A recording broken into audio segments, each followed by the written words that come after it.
And many in the media try to portray those of us who want to reform entitlements as somehow not caring about the poor. I challenge that. I take offense at that. My view is we care about the people of our states, including those who are temporarily down and out, so much so we don't want them permanently indebted to the government. We understand that true freedom and prosperity comes not from the fist of the government, but rather from the empowerment of the people. And I got a good response to it. It's something I've said before, but I think it's a great way to personify it. It's the statement I gave near the end of my speech, and that is that's why in America, you know, we celebrate the 4th of July, not April 15th, because we celebrate our independence from the government, not our dependence on it. And so I just think that's a tremendously powerful message. It's not just a powerful message to conservatives. It's not just a powerful message to Republicans. I think it's a powerful message for Americans. In America, I don't know of anybody I've ever met who grew up in this country thinking someday my dream, my goal is to be dependent on the government.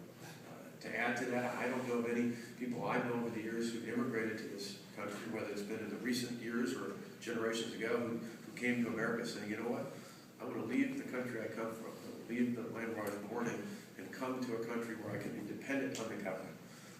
No, instead, most people come, the overwhelming majority of people come to live the American dream, which is if you work hard, you play by the rules, you give your kids a good education, you invest your time and effort in improving yourself and your family, and someday you too can live the American dream, and that is a dream that's not based on dependence, it's based on independence.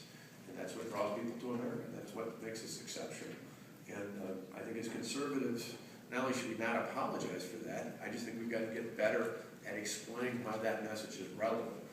We don't need to do what the other side does, and that is silo voters, saying you're in this silo, you're in that silo. We've got a message that works, whether you're a young kid just coming out of college looking for work, whether you're a blue-collar family working hard to make sure you pay the mortgage and put food on the table for your kids and clothes on the back of your children, or whether you're someone who just came to this country, whether it's from Mexico or Germany or Ireland or anyone else out there.